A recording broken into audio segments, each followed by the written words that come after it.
Bismillahirrahmanirrahim. Assalamualaikum warahmatullahi wabarakatuh. Salam anak Sulawesi, salam anak Bugis, salam sopan santun untuk kita semua. Perkenankanlah saya untuk menyampaikan beberapa kata untuk dijadikan sebagai pelajaran, untuk dijadikan sebagai nasihat bagi yang ingin menjadikan pelajaran, bagi yang ingin menjadikan nasihat. Kali ini saya ingin menyampaikan beberapa kata tentang masalah pemimpin dan rakyat. Karena banyak rakyat yang berteriak, kenapa pemimpin tidak menjalankan kepemimpinannya dengan adil? Perlu kita ketahui bersama, seluruh rakyat Indonesia, terkhususnya kepada orang-orang awam yang tidak terlalu memahami yang namanya politik. Kita perlu mengetahui bahwa jangan ada satu rakyat pun yang mau menerima yang namanya pemberian ketika ada seseorang yang mencalonkan diri menjadi pemimpin mulai dari kepala desa sampai presiden. Jangan sekali-kali.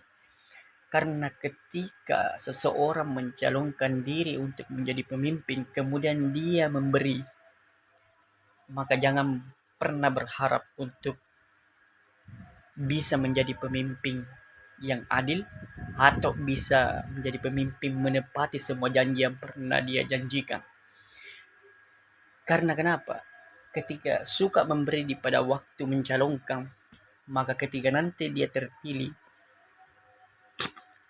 yang dicari yang pertama atau langkah awal yang dia pikirkan ialah mencari uang yang pernah dia keluarkan atau yang pernah dia berikan. Itu sudah menjadi otomatis. Jadi, ketika nanti seorang pemimpin atau ada pemimpin yang korupsi, rakyat tidak boleh menyalahkan sepenuhnya kepada pemimpin karena sudah diterima lebih dulu. Makanya ketika ada calon pemimpin atau perwakilan yang diutus oleh calon pemimpin memberikan kita sesuatu, apakah itu? Intinya pemberian. Kalau kita ini rakyat yang cerdas, pintar, jangan terima. Sehingga kita bisa mendapatkan pemimpin yang kita inginkan. Kemudian, yang kedua, khusus untuk pemimpin. Ketika kita ingin mencalonkan pemimpin, buat apa untuk rajin memberi kepada rakyat? Ini adalah pertanyaan saya. Karena ketika kita ingin menjadi pemimpin, saya rasa tidak mesti memberi kepada rakyat apabila kita baru mencalonkan. Dan ketika nanti kita sudah terpilih menjadi pemimpin, maka barulah memperhatikan semua rakyat yang kecil, rakyat-rakyat yang miskin, untuk diberikan bantuan yang seharusnya atau secukupnya, sehingga orang-orang miskin di negara kita itu, yaitu di negara Republik Indonesia, bisa merasakan kebahagiaan, bisa merasakan ketenangan. Jangan hanya karena pas kita mencalonkan rajin memberi, di pada saat kita terpilih sudah dilupakan yaitu rakyat yang miskin atau rakyat yang seharusnya dibantu. Begitulah pesanku kepada calon pemimpin atau ketika sudah menjadi pemimpin, jalankanlah kepemimpinan yang seharusnya dilakukan sebagai pemimpin. Kemudian, pengalaman saya di lapangan, pantas negara kita ini sulit mendapatkan pemimpin yang baik, yang adil, karena rakyat sebagian juga banyak susah diatur, ataupun banyak juga rakyat yang korupsi. Kenapa saya katakan demikian? Saya pernah bekerja sebagai tukang batu, sehingga saya diberikan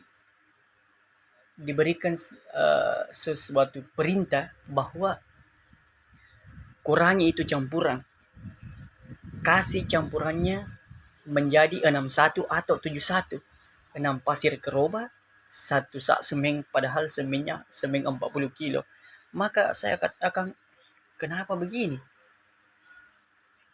Sudah seperti itu, tiba-tiba ada wartawan yang datang, kita mami Pak ini mengerti, kalau tidak mau masuk surat kabar, sudahlah kami dianukan oleh salah satu oknum yang memerintahkan untuk mengurangi takaran campuran. Datang lagi wartawan, kalau kita tidak mengerti ini Pak, terpaksa ini masuk di surat kabar.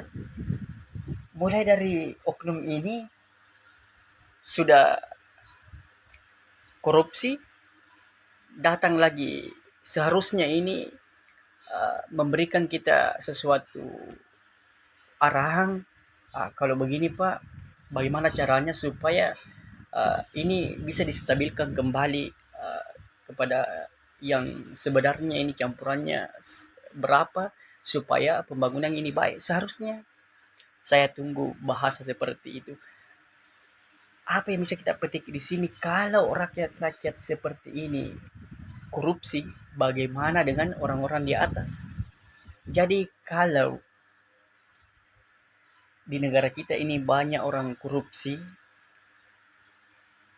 jangan kita saling menyalahkan kenapa negara kita ini memiliki banyak hutang, karena biar rakyat juga mau juga korupsi, apalagi kalau orang-orang yang di atas. Jadi caranya, bagaimana caranya supaya bisa mengurangi korupsi di negara kita ini sehingga negara kita itu bisa maju seperti negara-negara maju, ialah rakyat dan pemimpin harus bekerja sama dan jangan ada istilah nyogok-menyogok sehingga negara kita ini bisa maju. Itulah yang sempat saya sampaikan. Kalau itu yang dilakukan, maka insya Allah negara kita akan maju. Kita pun sebagai rakyat Indonesia tenang dalam menjalankan aktivitas, dan ketika kita menjalankan sesuai yang ada dalam agama Islam, kita akan mendapatkan pahala, memperoleh pahala, sehingga kita ini bisa menjadi contoh-contoh teladan kepada negara-negara lain. Itulah yang sempat saya sampaikan, lebih dan kurangnya mohon dimaafkan. Assalamualaikum warahmatullahi wabarakatuh.